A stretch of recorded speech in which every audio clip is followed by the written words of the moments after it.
अभी हम लोग बिजनेस इकोनॉमिक्स के बारे में चर्चा कर रहे हैं। तो जो इंट्रोडक्शन पास है, जो इंट्रोडक्शन पार्ट है, वहां पे बिजनेस इकोनॉमिक्स का डेफिनेशन क्या होता है, profit maximisation, sales maximisation, growth maximisation, या 15% टू 20% है। में 60 का 20% आपका कितना होगा? 12। हाँ, तो 10 टू 12 मार्क्स जो है सो आपका इस चैप्टर से आएगा, फर्स्ट चैप्टर से।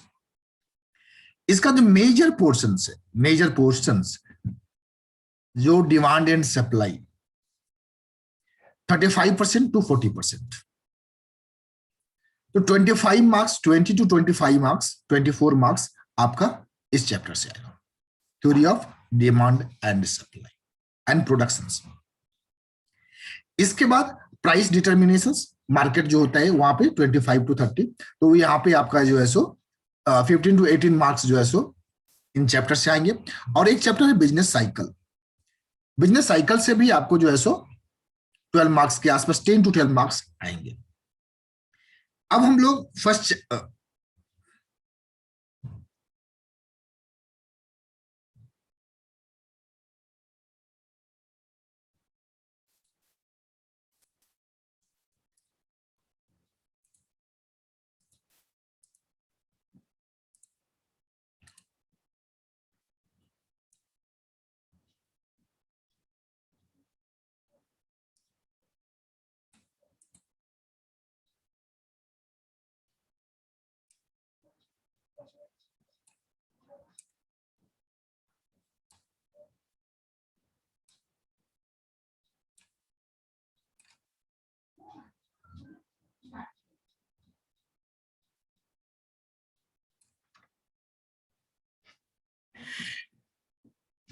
इकोनॉमिक्स।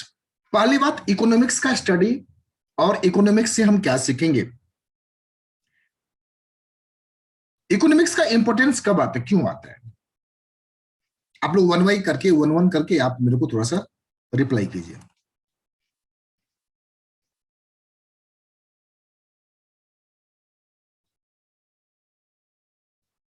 हिमांशु यस सर बताइए। इकोनॉमिक्स का जो हाँ, भी है वो मतलब हमें डेली लाइफ में भी है। अरे तो बताइए, बता रहे थे आप, बताइए। सर इकोनॉमिक्स का जो हमें मतलब जो भी होता है वो हमें डेली लाइफ में भी मदद करता है, साथ में मार्केट को समझने में, मार्केट कैसे अप डाउन कर रहा है, कब कर रहा है, क्या कर रहा है, कैसे कर रहा है, क्यों कर रहा है, ये सब पूरे क्राइटेरिया को समझने में हमें economics day to day life में मदद करता है। ओके, हिमांशु। यस। तो जो भी मार्केट में डिमांड एंड सप्लाई है, ऊपर नीचे होता है। प्रोडक्शन का कॉस्ट ऊपर नीचे होता है। कितना प्रोडक्शन करना चाहिए एक फैक्ट्री को, कितना नहीं करना नहीं, चाहिए, और देखिए, इन सब में ये सारी चीजें तो आप कंटेंट वाइज बात कर रहे हैं, बट इकोनॉमिक्स क्यों स्टडी करते हैं? इकोनॉमिक्स इसलिए स्टडी करते हैं क्योंकि हम लोग जान सके कि हमारे पास लिमिटेड रिसोर्स है, लेकिन ये ह्यूमन का वांट अनलिमिटेड है। तो इसको हम कैसे दोनों के बीच में रिलेशन करके लिमिटेड रिसोर्स में हम कैसे इसको लिमिटेड रिसोर्स के साथ हम कैसे अपने वांट को सेटिस्फाइड करें। Okay, Supriya yes sir. बताइए आप।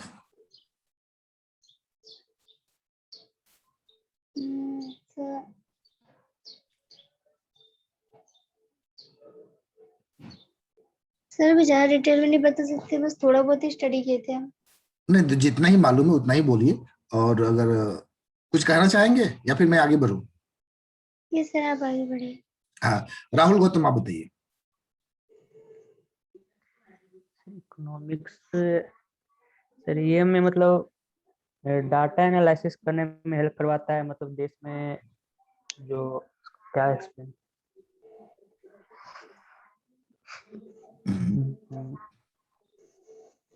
तो देश की अर्थव्यवस्था जो सर उसको हम लोग को जानने में हेल्प करवाता है। और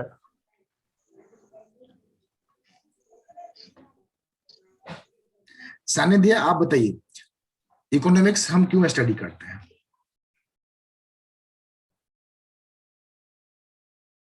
व्हाई वी स्टडी इकोनॉमिक्स?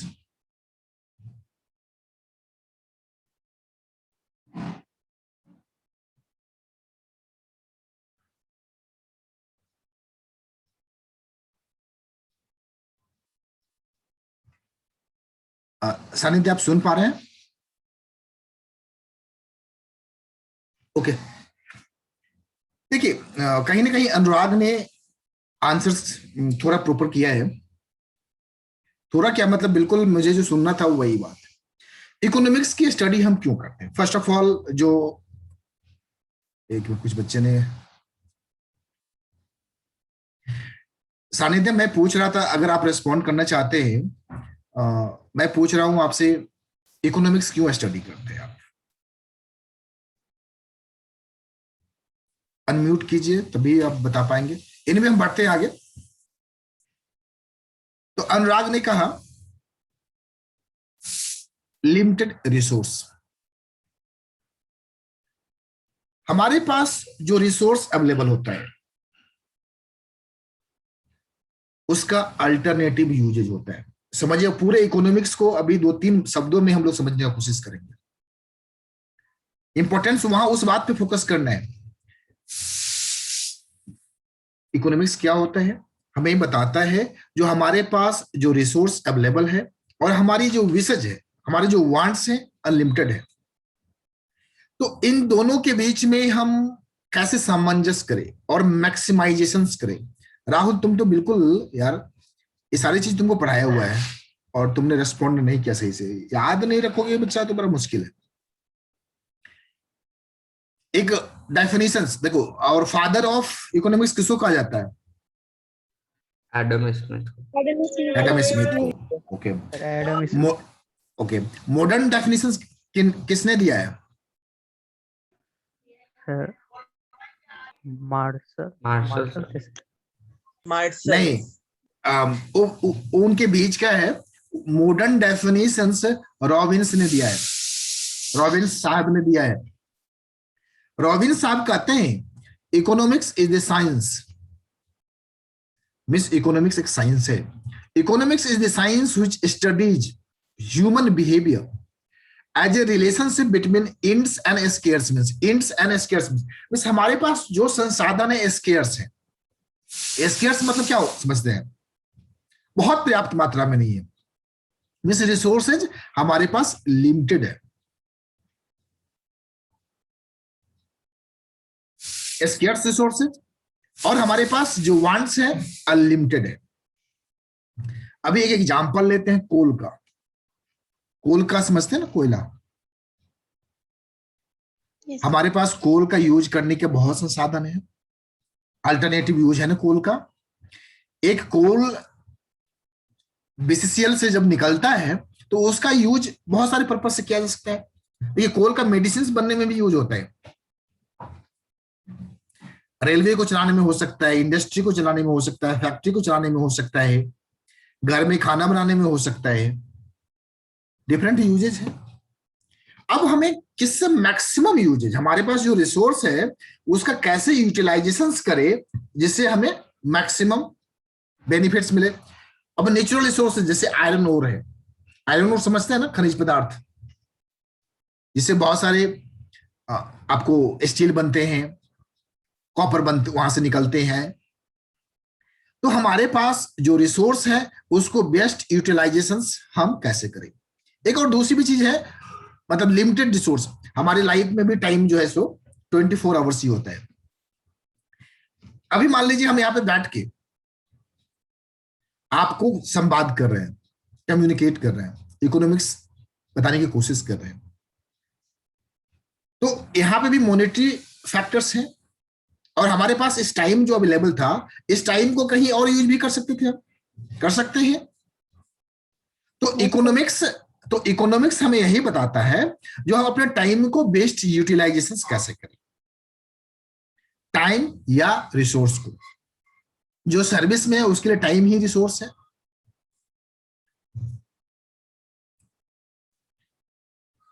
अब आपका जो सिलेबस है वहां पे आते हैं। देखिए, तो पहला चीज बिजनेस इकोनॉमिक्स में हम लोगों को समझना होता है, डेफिनेशंस पे जाएंगे।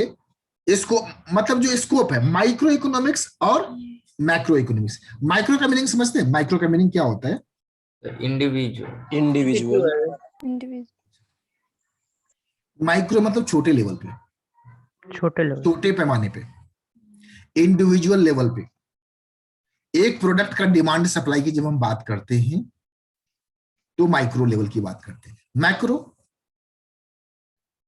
As a whole. Aggregate. As a बड़े पैमाने पे, as a whole, macroeconomics. यहाँ पे डेफिनेशन का ही कुछ पार्ट लिया हुआ है। मतलब इकोनॉमिक्स क्या होता है? साइंस है। इकोनॉमिक्स साइंस भी है, आर्ट भी है।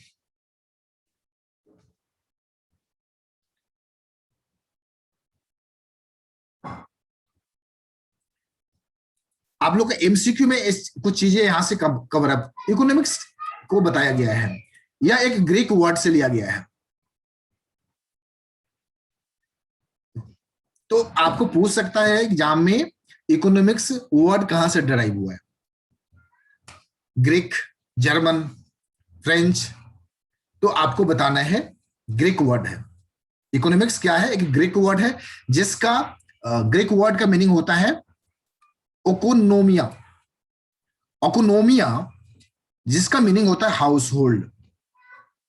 हाउस होल्ड मतलब जो घर से संबंधित होता है, घरेलू चीजें होती है। तो यह है ग्रीक वर्ड है। 19th सेंचुरी तक इकोनॉमिक्स को पॉलिटिकल इकोनॉमी कहा जाता था, और एक बुक लिखी गई। देखिए अभी तक 3 एमसीक्यू बन चुका है। An inquiry into the nature and causes. किसने लिखा था ये बुक को? An inquiry into the nature and causes. Adam Smith. Adam Smith wealth of nation के बारे में इन्होंने बताया था। एडम स्मिथ साहब ने बताया था, इनका डेफिनेशंस में ही बोला था, वेल्थ ऑफ नेशंस।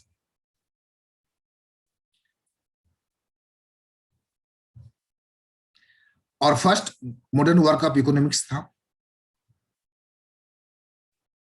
एक एग्जाम्पल यहां पे लिया है, बड़ा ही सटीक एग्जाम्पल है। क्यों इकोनॉमिक्स स्टडी करते हैं हम? आपके पास बर्थडे गिफ्ट में 1000 रुपीज आपको मदर ने दिया, और आप फ्री टू स्पेंड है, इसमें किसी का कोई प्रतिबंध नहीं है। अब आपके ऊपर डिपेंड करता है, आपके पास बहुत सारे ऑप्शंस है, और हमने भी बताया अभी कॉल के लिए कि बहुत सारे ऑप्शंस अपने पास अवेलेबल होते हैं।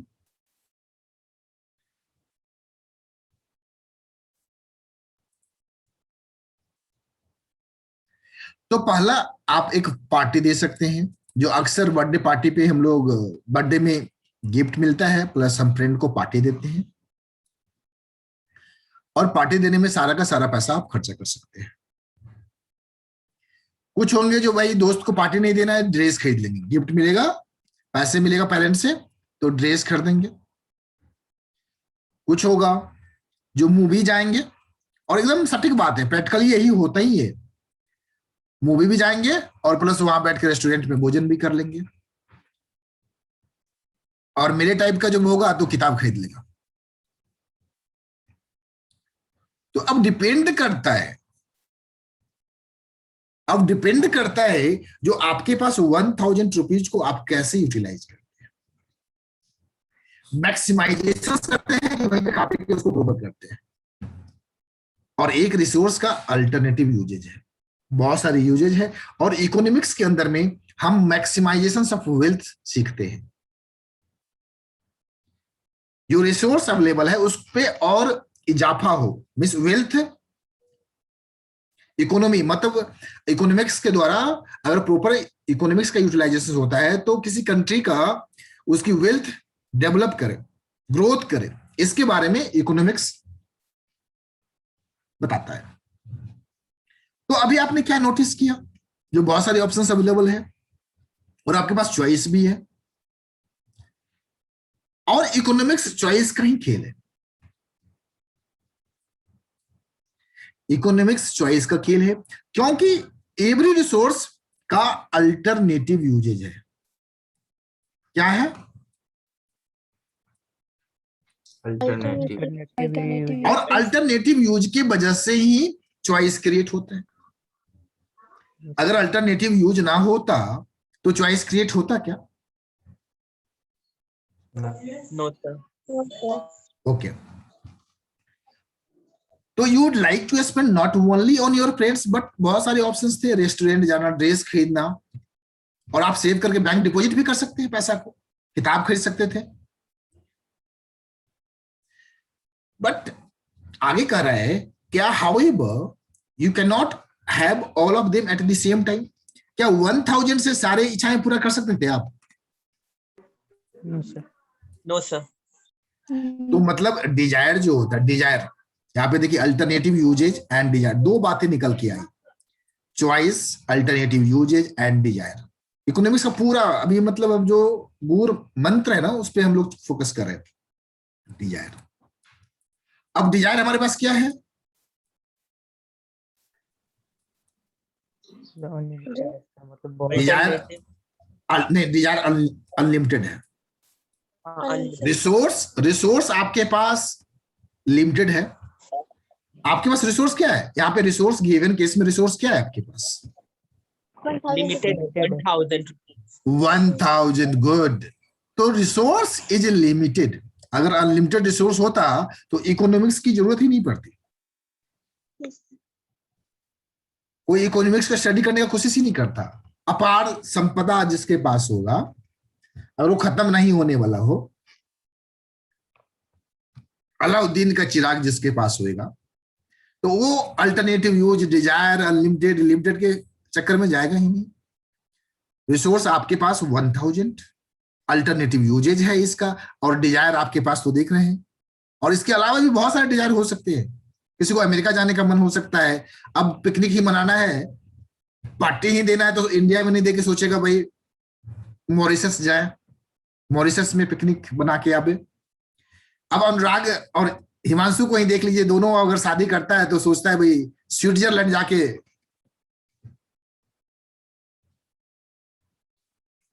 तो डिपेंड करता है। तो 4 वर्ड्स अभी आपने को मिला, अल्टरनेटिव यूजेज, और हमारे पास रिसोर्स जो है सो लिमिटेड है, डिजायर भी अनलिमिटेड है, और इसी की वजह से हमें चॉइस पे फोकस करना पड़ता है। क्या चूज करें, अल्टरनेटिव में क्या चूज करें। अब इकोनॉमिक्स में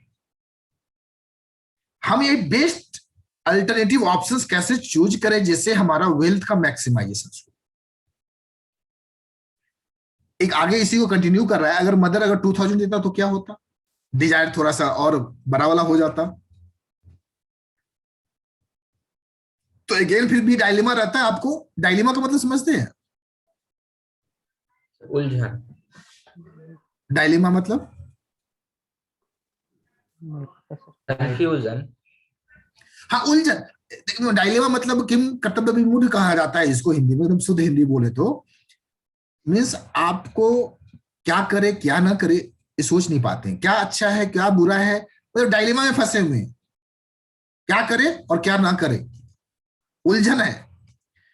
तो अगेन ऑप्शन जब भी रहेगा तो वहां पे डायलेमा आएगा ही। तो आप जा सकते हैं फॉर वन ऑप्शंस और कॉम्बिनेशंस ऑफ वन और more options. What to do, देखिए ऑल्दो ये हम लोग डेली लाइफ में करते हैं, बट इकोनॉमिक्स में अगर इन चीजों को अगर हम समझ गए तो आगे हमें पढ़ने में बहुत ही आसानी होगा। तो देखिए यहां पे नीचे में बोला है आपके पास क्या है, अल्टरनेटिव है।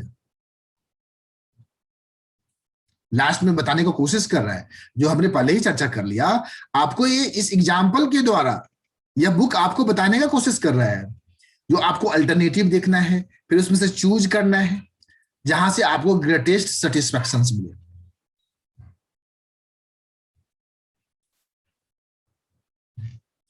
और यह जो डायलेमा यहां जो फेस हुआ, यह सारे दुनिया के सारे लोग, इंडिविजुअल्स जो फेस करते, every society, every country resource को कैसे मैक्सिमम यूटिलाइजेशन करे। हमारे पास since you can not have everything, अभी करंट सिनेरियो में देखिए, कोविड की जो हालात है देश में, क्या हो रहा है, पेशेंट को बेड नहीं मिल रहा है, ऑक्सीजन से मिल नहीं रहा है, तो क्या हो रहा है, अब जो पेशेंट बहुत क्रिटिकल है उसको दिया जा रहा है, या जो ओल्ड एज है तो बोला जा रहा है भाई ठीक है भैया, आप तो ओल्ड एज जो 80 साल के 90 साल के उनका करना है भाई, मैं तो ऐसे ही मर रहा हूं, आप 60 साल वाले को पहले ऑक्सीजन लगा दो। तो ये सारी चीजें अल्टरनेटिव है, मतलब रिसोर्स जैसे ही लिमिटेड हुआ तो वहां पे अल्टरनेटिव बातें चलने लगी,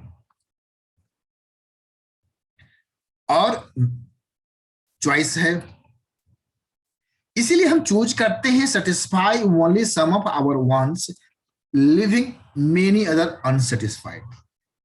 ऑप्शन से बहुत सारे ऑप्शंस, डिजायर लिमिटेड है, इसीलिए इन सब ऑप्शंस में से हम एक ही ऑप्शंस को सेटिस्फाई कर पाते हैं, और डिपेंड करता है रिसोर्स के ऊपर, उसके ऊपर हम अपने वांट्स को सेटिस्फाई कर पाएंगे, और बाकी जो वांट्स रहेगा क्या रहेगा, अनसेटिस्फाइड रह जाएगा। Clear? Yes sir.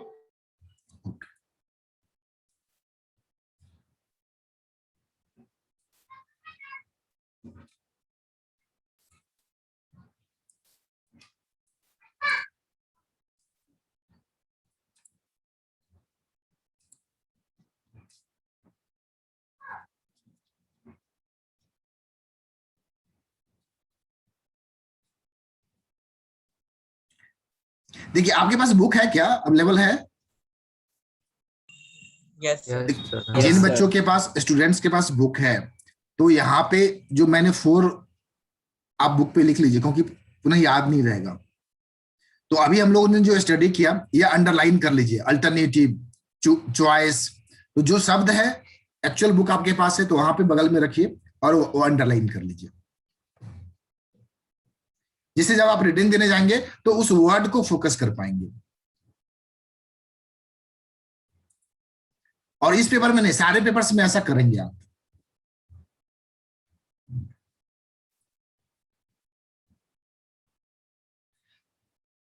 To fundamental facts निकल के आया, human beings have unlimited wants,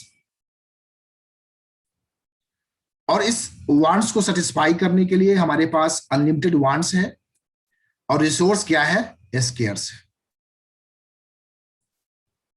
economics में इन्हीं की बातों की पे हम लोग चर्चा करते हैं। अब इकोनॉमिक्स क्या है, study of the process. Economics के अंदर में एक हम प्रोसेस का स्टडी करते हैं, बाय व्हिच हम बात करते हैं हमारे पास रिलेटिवली स्केर्स रिसोर्स के बारे में। इकोनॉमिक्स क्या है, स्टडी ऑफ द प्रोसेस, जहां पे हम स्केयर रिसोर्स जो अवेलेबल है are allocated to satisfy the competing unlimited wants. हमारे पास जो अनलिमिटेड वांट्स है उसको हम कैसे सेटिस्फाई करें। Of course available resource will be efficiently used when they are allocated to the highest valued uses. Efficiently used. अब इकोनॉमिक्स में जो मेन फैक्टर्स अभी हम लोगों को आया, इफिशिएंटली यूज, हमारे पास जो रिसोर्स है उसको हम इफिशिएंटली यूज करें। इफिशिएंटली समझते हैं ना, अच्छे से बेहतरीन। हमने बिजनेस मैनेजमेंट में पढ़ते थे, मैनेजमेंट के अंदर में पढ़ा जाता है जो इफेक्टिवली और इफिशिएंटली हम अपने रिसोर्स को कैसे यूज करें। यहां पे इकोनॉमिक्स में करना है, हमारे पास जो रिसोर्स अवेलेबल है। अभी एक एग्जांपल की बात करते हैं। अभी सिवान में एम्बुलेंस वाली घटना आप लोगों ने सुना है, सारे बच्चे अवेयर हैं? No sir. ओके। अभी एम्बुलेंस की बहुत बड़ी स्कार्सिटी हो रही है। पटना में बहुत सारे ऐसे सिनेरियो दिखाया गया जहां पे पेशेंट्स को कैरी किया जा रहा है अदर मोड से, एम्बुलेंस अवेलेबल नहीं है, जिसकी वजह से पेशेंट्स वन प्लेस से हॉस्पिटल तक वो प्रॉपरली रीच नहीं कर पा रहे, एसेस नहीं कर पा रहे हैं। लेकिन एक ऐसा जगह पाया गया जहां पे सिवान में जहां पे 45 या 35 या 25 एम्बुलेंस अनयूज्ड कंडीशंस में बिल्कुल ऐसे ही रखा हुआ था। तो इतनी बड़ी महामारी हो रही है और कितना इंसेंसिटिव लोग हैं जो रिसोर्स को इस हिसाब से मतलब बर्बाद होते देख रहे हैं और उसका यूज नहीं हो रहा है, तो वह रिसोर्स किसी काम का नहीं है। दूसरा एक और एग्जांपल आया, रिसेंट घटना है, जो पटना ऑक्सीजन सिलेंडर की कमी है, ऑक्सीजन नहीं मिल रहा है पेशेंट को, और पटना के एक सदर हॉस्पिटल में सिलेंडर कचरा में पड़ा हुआ है। 25-50 सिलेंडर जो है सो ऑक्सीजन सिलेंडर होते हैं जिसको रिफिल कराया जाता है। तो हमारे रिसोर्स को इस तरह से प्रॉपर यूटिलाइजेशन नहीं होता है। तो अवेलेबल रिसोर्सेज को कैसे हम इफिशिएंटली यूज करें जिससे हाईएस्ट वैल्यूड यूजेज आए। और इकोनॉमिक्स के अंदर में हम स्टडी करते हैं हाउ हम अपने रिसोर्स को ट्रांसफॉर्म मतलब बदलाव, to scarce resources into goods and services. हमारे पास जो स्केयर्स रिसोर्स अवेलेबल है उसको कैसे हम ट्रांसफॉर्म करें जो goods and service maximum satisfaction दे, मैक्सिमम सेटिस्फेक्शन। तो यहां पे सेटिस्फेक्शन जो है सो मैक्सिमम हुए, satisfy the most pressing of our infinite wants. हमारे पास जो वांट्स हैं अनलिमिटेड हैं, उसको हम कैसे मैक्सिमम सेटिस्फेक्शन की तरफ ले जाएं। या गुड्स हो सकता है या सर्विस हो सकता है। सर्विस में जब बात करेंगे, देखिए सर्विस में टाइम की फैक्टर्स होता है। डॉक्टर सर्विस देता है तो अपना टाइम से पेशेंट का इलाज करता है, ऑल्दो बहुत सारे इंस्ट्रूमेंट लगते हैं, बट मेन टाइम फैक्टर्स होता है। अगर कोई टीचर्स क्लास ले रहा है तो उसको कुछ इंस्ट्रूमेंट चाहिए, मान लीजिए ऑनलाइन ले रहे हैं तो लैपटॉप चाहिए, इलेक्ट्रिसिटी पावर का सप्लाई चाहिए, बट बेसिक जो कंटेंट है वहां पे टाइम फैक्टर है।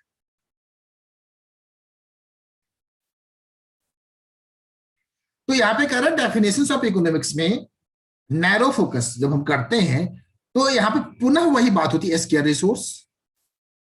यहाँ पे समराइज करने का कोशिश कर रहा है, रिसोर्स स्केयर्स है, सेटिस्फाई ह्यूमन वांट्स कराना है, और despite being correct, it is incomplete as it brings to our mind the picture of a society with fixed resources, skills and productive capacity. हमारे पास रिसोर्स फिक्स्ड है, skill भी fixed है, productive installed capacity अभी अचानक से मान लीजिए oxygen की रिक्वायरमेंट बहुत हो गई है। अब भाई पहले से इंडस्ट्री में जितनी प्रोडक्शन कैपेसिटी होगी, तो अगर कोई इंडस्ट्री 60% कैपेसिटी पे काम करे, 60% कैपेसिटी का मतलब समझते हैं, प्रोडक्टिव कैपेसिटी का 60% समझते हैं।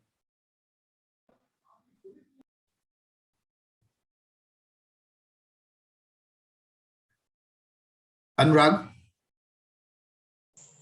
सर जितना उसका प्रोडक्टिव कैपेसिटी उससे ज्यादा 60%, मतलब उससे ज्यादा कर रहे हैं, 60% ज्यादा।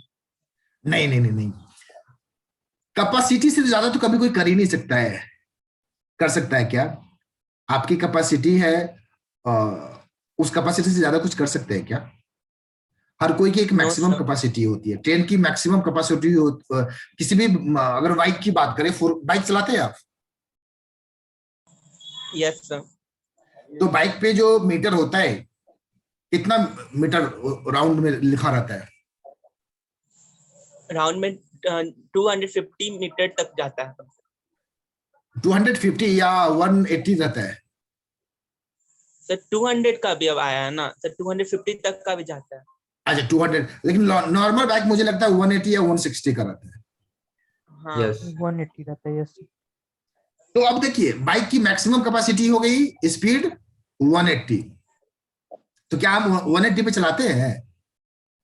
No sir. No sir. तो ऑलवेज हम लोग उसकी जो कैपेसिटी है उसका 60% या 50%, मतलब 80 चलाते हैं, 60 चलाते हैं। वैसे ही किसी भी इंडस्ट्री, हर इंडस्ट्री का एक प्रोडक्शन कैपेसिटी होते हैं जो इतना यूनिट तक एक डे में या 1 मंथ में, 1 वीक में वह प्रोडक्शन कर सकते हैं। तो प्रोडक्टिव कैपेसिटी, जब प्रोडक्टिव कैपेसिटी की बात करते हैं हम, तो एक 24 आवर्स में कितना वक्त प्रोडक्शन कर सकता है, लेकिन जनरली उतना प्रोडक्शन कराया नहीं जाता है। तो जितना मैक्सिमम प्रोडक्टिव कैपेसिटी होगा उतना ही तो हम एक बार में at a point of time कर सकते हैं। कहने का यहाँ पे ये मतलब था, मान लीजिए अभी ऑक्सीजन का सप्लाई थोड़ा सा कंस्टेंट हुआ, तो जो भी इंडस्ट्री अवेलेबल था वो अपने मैक्सिमम पे जाके प्रोडक्शन कर रहा है, क्योंकि इसकी डिमांड बहुत ज्यादा हो रही है।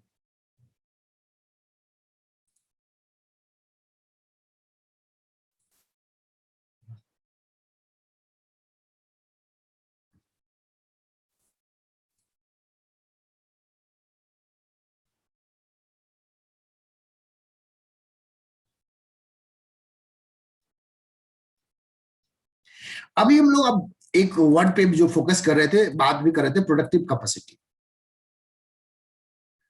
अभी हमने आपको एक्सप्लेन किया प्रोडक्टिव कैपेसिटी क्या होता है। अब ये प्रोडक्टिव कैपेसिटी इंक्रीज या डिक्रीज, तो इंस्टॉल्ड जो कैपेसिटी है, जितनी मशीनें लगी हैं, अगर उसकी प्रोडक्शन कैपेसिटी बढ़ाना होगा तो क्या करेंगे हम? अगर ऑक्सीजन सप्लाई की कब डिमांड बढ़ रहा है तो मैक्सिमम यूटिलाइजेशन पे इंडस्ट्री काम कर रहा है, तो अब प्रोडक्टिव कैपेसिटी बढ़ाना है तो क्या करना पड़ेगा बच्चों? इंडस्ट्री रिसोर्सेज बढ़ाना पड़ेगा। रिसोर्सेज बढ़ाना पड़ेगा सर। मतलब टेक्निकल एक बात बोलेंगे यहाँ पे, रिसोर्स यहाँ पे बोलेंगे एक्सपेंशन करना होगा। आपको प्रोडक्टिव कैपेसिटी में एक्सपेंशन करना होगा, मींस और भी मशीनरियां इंस्टॉल्ड करनी होगी। जो एग्जिस्टिंग मशीनरियां इंस्टॉल्ड है उसी में एक पैरेलल मशीनरी लगा के उसी कैपेसिटी को हम इंक्रीज कर सकते हैं। एक ऐसा कैसे बताते हैं, देखिए जैसे बाइक होता है, तो बाइक की सीसी कैपेसिटी मान लीजिए 100 सीसी कैपेसिटी है, तो कुछ और मशीन लगा के उसको क्या है, उसको कैपेसिटी को बढ़ाया जा सकता है, स्ट्रेंथ को बढ़ाया जा सकता है।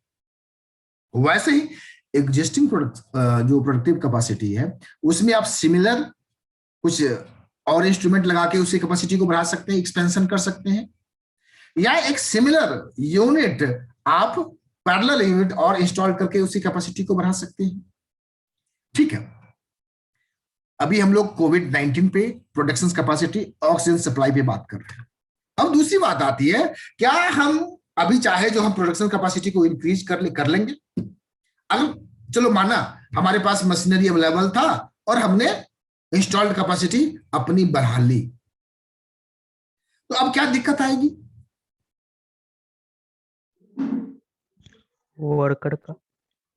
वर्कर का अब हमें वर्कफोर्स भी तो चाहिए, उस इंडस्ट्री को, उस प्लांट को चलाने के लिए हमें लेबर चाहिए। ठीक है, हमने लेबर भी अरेंज कर लिया, और क्या समस्याएं आएगी? अभी देखिए एकदम इन्वॉल्व हुई है, सारे बच्चे इन्वॉल्व हुई है, क्या होगा? Raw material.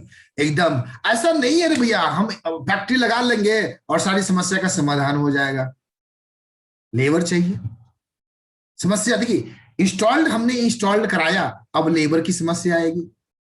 और आपको मैं बता दूं, एक समय जितने भी इंडस्ट्री थे, बहुत सारी इंडस्ट्री जूट में, कोलकाता में बहुत सारी इंडस्ट्रियां थी, धीरे धीरे इंडस्ट्री वहां से चली गई, हट गई। क्यों हट गई पता है आपको?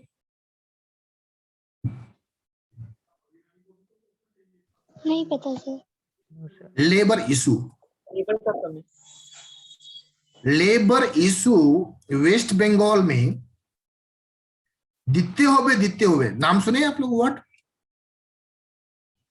बंगाल में क्या है ना, यूनियनबाजी बहुत होता है, और इंडस्ट्री ने देखा जो इन द लॉन्ग रन यहां पे ऑपरेट करना पॉसिबल नहीं है। बहुत सारी इंडस्ट्रियां बंद हो गई। हिंदुस्तान मोटर जो इन्वेस्टर कार्य हुआ करती थी वेस्ट बंगाल में, इसके अलावा खेतान का फैक्ट्री, सारे मोस्टली या तो गुड़गांव चले गए, दिल्ली आ गए, मुंबई, गुजरात, तो इस तरह से शिफ्टिंग हुई है। नैनो की भी फर्स्ट फैक्ट्री कहां लगी थी? बंगाल में ही लगा था। जगह का नाम याद है?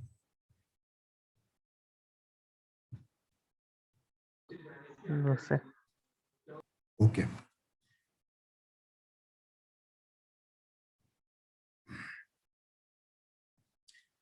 तो अभी हम लोग बात करते प्रोडक्शन कैपेसिटी के बारे में बात कर रहे थे। तो लेबर फोर्स की जरूरत पड़ेगी, फिर हमें new source of raw materials भी चाहिए, या तो एग्जिस्टिंग जो लाइन है रॉ मटेरियल्स का ऑक्सीजन बनाने का वो, और नहीं तो new source of raw materials हमको इन्वेंट करना होगा। न्यू सोर्स समझते हैं ना?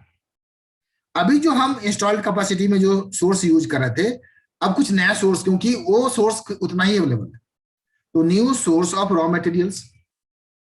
जैसा कि हम जानते हैं, एक एग्जांपल देते हैं new source of raw materials. चीनी कैसे बनता है?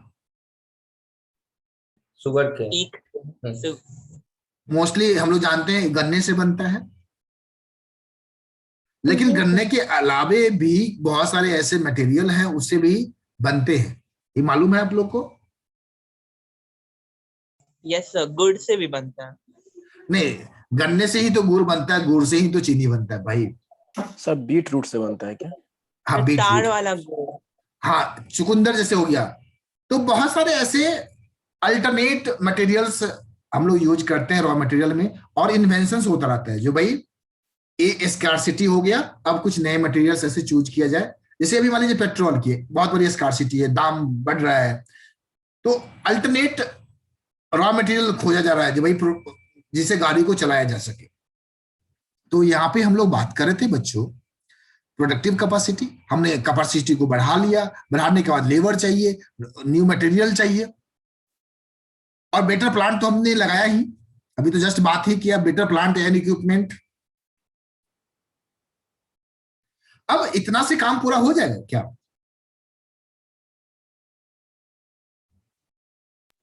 No sir. क्या करना होगा? तो फिर उस फैक्ट्री को एस्टेब्लिश करने के लिए इलेक्ट्रिसिटी होना चाहिए, और वो वाटर सप्लाई, फिर गोडाउन भी क्रिएट होना चाहिए।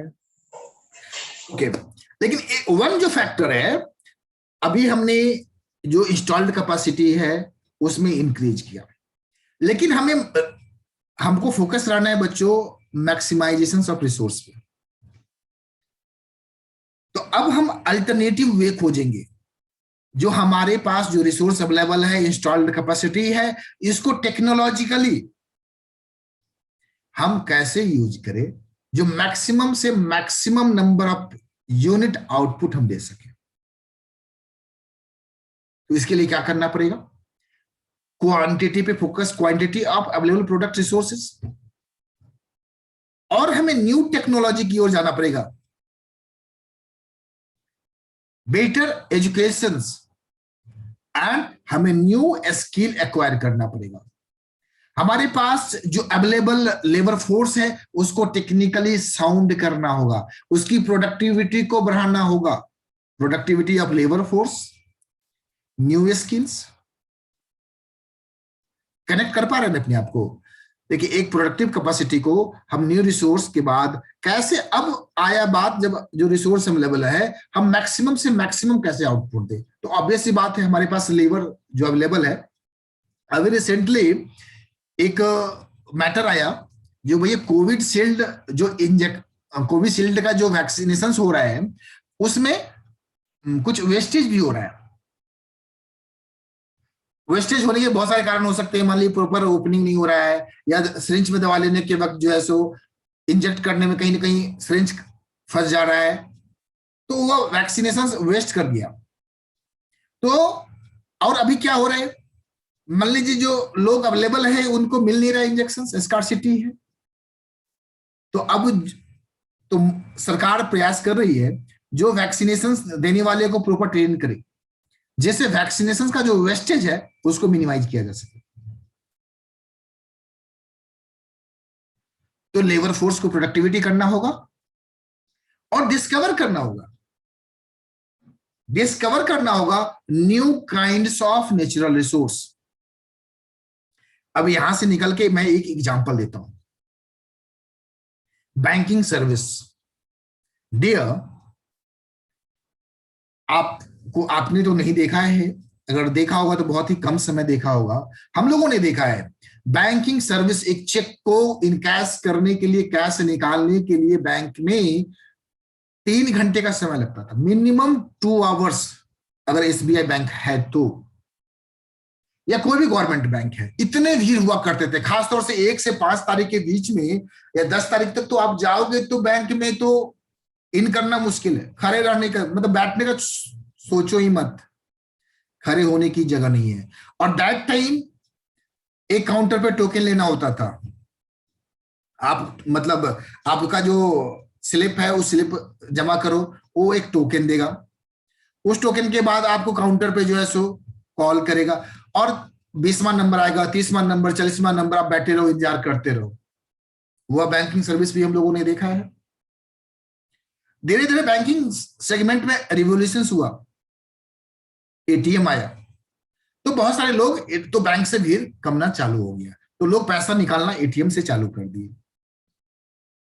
अब डिपॉजिट हमने देखा है और अभी भी है, जो आप एटीएम से भी पैसा जमा कर सकते हैं। अब मैंने तो शुरू में खूब किया है, इनवेलप में डाल के वो काउंट करता है और आईसीआईसीआई बैंक सबका एटीएम है वो प्रॉपर्ली काउंट करता है और तुरंत इमीडिएट जो है सो आपके अकाउंट को क्रेडिट भी कर देता है। तो ये सारी चीज क्या हुआ, हमने न्यू अल्टरनेटिव यूजेज को खोज किया, सर्च किया और एडवांसमेंट लेवल गया। नेट बैंकिंग, अब नेट बैंकिंग इतना अवेलेबल हो गया, बहुत सारे ऐप हैं, गूगल पे, फोन पे, पेटीएम। अभी आप बैंक जाओगे, कोविड का सिनेरियो है, अदरवाइज नॉर्मल कंडीशंस में भी बैंक में अब उतनी भीड़ नहीं होती है। कुछ बैंक को छोड़ के जहां पे पेंशन का पेमेंट होता है तो 1 से 5 या 10 के बीच में बहुत भीड़ होगी, अदरवाइज बिल्कुल ही बैंक फाका फाका लगता है। मैं रिसेंटली मतलब 6 मंथ्स बैक या मैं एसबीआई बैंक गया, कोविड नॉर्मल हो चुका था, तो मुझे विश्वास ही नहीं हो रहा था जब मैं एसबीआई बैंक में गया हूं। तो अल्टरनेटिव रिसोर्स अवेलेबल हो गया, एटीएम का मोड, बहुत सारे ऑनलाइन बैंकिंग, लोगों को पैसा निकालने के लिए बैंक जाने की जरूरत नहीं पड़ती है और पैसा निकलेगा ही नहीं बैंक से, एक दूसरे के अकाउंट से ट्रांसफर हो रहा है तो निकालने की जरूरत, निकला नहीं तो जमा करने की भी जरूरत नहीं है। तो अवेलेबल कैश जो है लोगों के हाथों में सर्कुलेट होना थोड़ा सा कम हो गया है। तो इंस्टॉल्ड कैपेसिटी जो अब एग्जिस्टिंग बैंक लाइन की जो कैपेसिटी थी, उसी कैपेसिटी को बेटर यूटिलाइजेशन हो गया। हमने क्या किया, new kind of service provide करने का तरीका खोज लिया जिससे हमारे बैंकिंग सिस्टम पे भीड़ कम पड़े। वैसे ही इंस्टॉल्ड कैपेसिटी हमारी जो है सो उसमें new kind of natural resource हम ढूंढेंगे और सेल। अभी मान लीजिए अभी हम लोग बात कर रहे हैं पेट्रोलियम प्रोडक्ट्स की बात करें, तो अब पेट्रोलियम जो प्रोडक्ट्स अभी हमारे पास अवेलेबल है उससे बहुत ज्यादा पॉल्यूशन होता है। तो अब हमें रिसोर्स ऐसा ढूंढना है जो alternative greener source of energy provide करे, जैसे सोलर या विंड पावर। और मुझे याद है आज से 10 इयर्स बैक तो मैं रायपुर गया था। रायपुर बिल्कुल इंडस्ट्रियल जोन है और मैंने देखा कम से कम 1 किलोमीटर के रेंज में सोलर का जो प्लांट होता है, सोलर जो प्लेट होता है, एकदम जाल सा बिछा हुआ है सरकारी व्यवस्था के माध्यम से और इंडस्ट्रियल सप्लाई किए जा रहे हैं। तो क्या हुआ, वन टाइम इन्वेस्टमेंट है, हमारा पॉल्यूशन खत्म हो गया, प्रदूषण से मुक्ति मिल गई और कांस्टेंट पावर सप्लाई मिल गया। और एक और भी फायदा, जो हमारा सनलाइट जो रिसोर्स नेचुरल रिसोर्स है, अगर उसको हमने प्रॉपरली विद्युत उत्पादन में लगा दिया तो उसकी हीट से जो हमें परेशानी होने वाली थी वो भी नहीं हुआ। तो सोलर एंड विंड पावर समझते हैं, वो बड़ा बड़ा यस सर, जैसा टाइप का पंखा लगा रहता है खंबा में, हाँ। जिसे बिजली भी तो बनती है। बिजली का उत्पादन एक कंपनी है सुजलॉन एनर्जी, या विंड पावर के माध्यम से ही बिजली का उत्पादन करता है। तो बड़े बड़े इसमें फैन लगे होते हैं, जब तेज आंधी तूफान आती है तो बहुत तेज से वह रन करता है और उससे बिजली का उत्पादन होता है। हाइड्रो जो प्रोजेक्ट होता है, हाइड्रो का मतलब समझते हैं? Yes sir, water. Water. NHPC company है। एनएचपीसी का क्या काम है?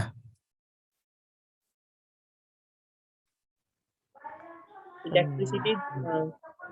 अभी मैं दो कंपनी का नाम ले रहा हूं, दोनों एनटीपीसी, एनटीपीसी भी विद्युत उत्पादन करती है यस सर। और एनएचपीसी भी करती है। एनटीपीसी को किस मोड से बिजली उत्पादन करती है? ये कोयला। कोयला से उत्पादन करती है।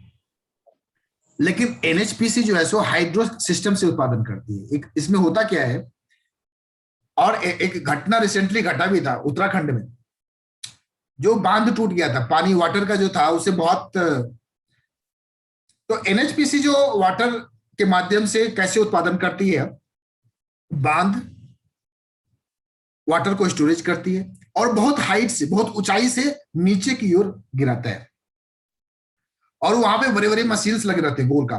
अब जब वो वाटर हाइट से फॉल करता है तो वो मशीन जो है सो ऑटोमेटिकली घूमता है, रोटेट करता है, और उससे, और उसका कनेक्शन होता है, आसपास में पूरी प्लांट इंस्टॉल रहती है और बिजली का वहां से उत्पादन होता है।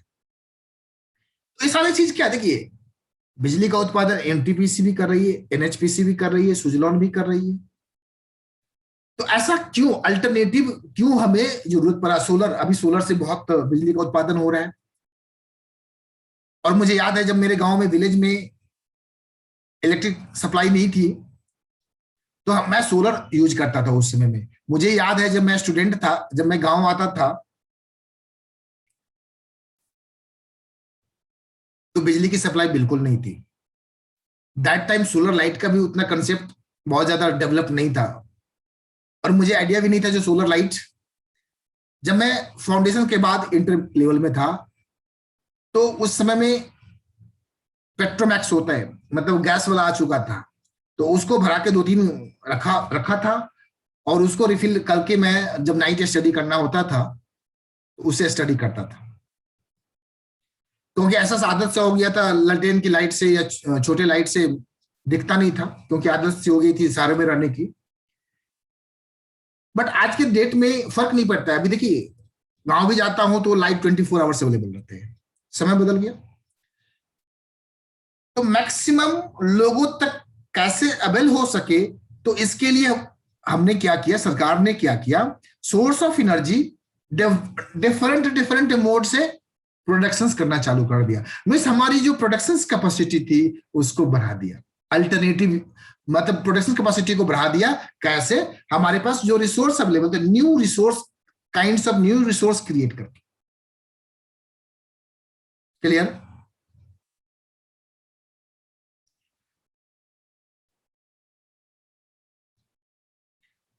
अभी तक कनेक्ट है ना हम, आप लोगों के पास?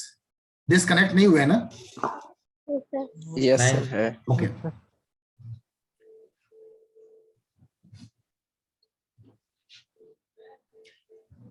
अब यहाँ पे एक डाटा की बात कर रही है, ग्लोबल फाइनेंशियल क्राइसिस 2007 से 2009 के बीच में आया था।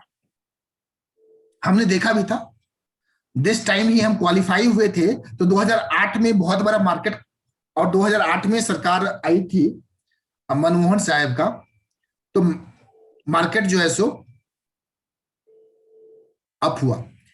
अभी 2019 की क्राइसिस तो आप देखे ही हैं, मतलब इनसफिशिएंट डिमांड हो गया, फैक्ट्रियां बंद होगी, कोई डिमांड ही नहीं है, बिल्कुल कार नहीं बिक रही है, मोटरसाइकिल नहीं बिक रहा है।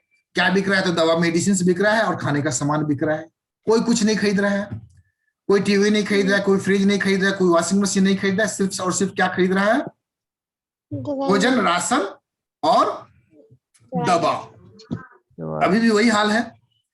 किसी एजेंसी में जाके कोई कार नहीं खरीद रहा होगा, लग्जरी आइटम, एसी लगाने का नहीं सोच रहा होगा। नहीं। दवा या भोजन, अभी दो चीज की ही रिक्वायरमेंट है। ऐसा ही एक ग्लोबल फाइनेंशियल क्राइसिस हुआ था 2007 में। मार्केट रिसेशन हुआ था। रिसेशन मतलब जब डिमांड किसी भी कारण, बहुत सारे कारण होते हैं, वो आगे हम पढ़ेंगे क्राइसिस क्यों आया। तो डिमांड जो है सो अचानक से फॉल कर जाना,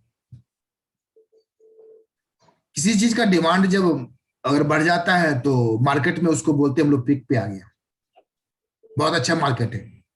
लेकिन अगर डिमांड कस्टमर के द्वारा नहीं होता है तो उसको बोलते हैं इनसफिशियंट डिमांड। इनसफिशियंट मतलब जितना प्रोडक्शन हो रहा है उतना डिमांड नहीं हो रहा है, तो क्या होगा, क्राइसिस आना ही है ना। हमने 2019 में देखा जो टाटा कंपनी की जो ट्रकें हैं बन के रखने की जगह नहीं है। इमेजिन, कोई बायर नहीं है, 6 मंथ तक कोई बायर नहीं था। अब प्रोडक्शन तो किए जा रहा है, प्रोडक्शन किए जा रहा है, तो लास्ट में फैक्ट्री को बंद करना पड़ा।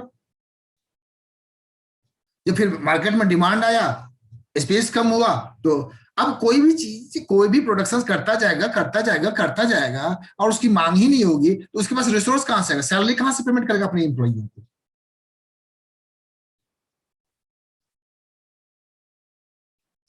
इसीलिए economics therefore concern itself crucial concern है how way nations allocates its resource. अभी पुनः हम कोविड पे बात करते हैं। देखिए हमारे पास रिसोर्स है, पीएम केयर्स में बहुत सारे फंड आया,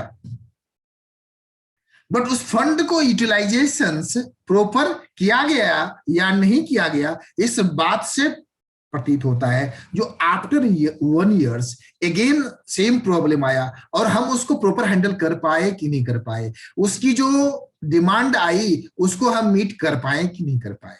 दूसरी नंबर बात, हमारे पास जो हॉस्पिटल सिस्टम पहले से अवेलेबल था, वेंटिलेटर जो पहले से अवेलेबल था, ऑक्सीजन जो पहले से अवेलेबल था, उसमें इजाफा हुआ कि नहीं, उसमें इंप्रूवमेंट हुआ कि नहीं हुआ। तभी तो हम देखेंगे जो हमारा नेशंस एलोकेट किया था कोविड-19 से लड़ने के लिए कि नहीं। यह बहुत बड़ी इंपॉर्टेंट बात है।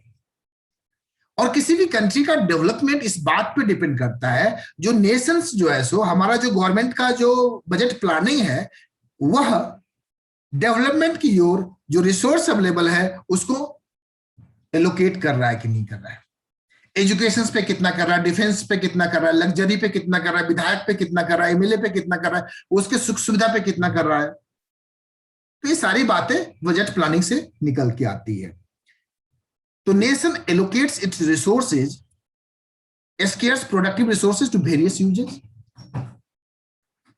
It also deals with the process by which the productive capacity of these resources is increased.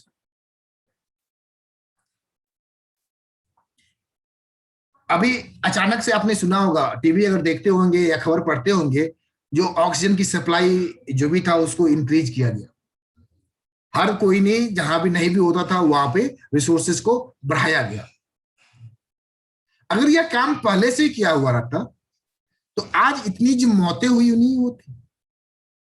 तो this is alternative use of resources, maximization of resources. हमारे पास चॉइस अवेलेबल है और हम अपने रिसोर्स को कैसे एलोकेट करें। इकोनॉमिक्स के पूरे क्लास में हम लोग यही सीखेंगे, जो हम अपने हमारे पास जो रिसोर्स अवेलेबल है उसके अल्टरनेटिव यूजेज है और रिसोर्स को हम कैसे एलोकेट करें, चाहे वो नेशनल रिसोर्स हो, चाहे पर्सनल रिसोर्स हो, चाहे इंडिविजुअल स्तर पे बात करें हम या फर्म स्तर पे बात करें, कंपनी स्तर पे बात करें या किसी कंट्री के स्तर पे बात करें या इंटरनेशनल लेवल पे बात करें। हमारे पास जो रिसोर्स होता है वह लिमिटेड होता है, उसको कैसे एलोकेट किया जाए जिससे मैक्सिमम से मैक्सिमम बेनिफिट्स लोगों तक पहुंच सके। आज का क्लास हम यहीं पे खत्म करते हैं। अगर कोई डाउट वगैरह है या कुछ भी पूछना है तो आप लोग पूछ सकते हैं।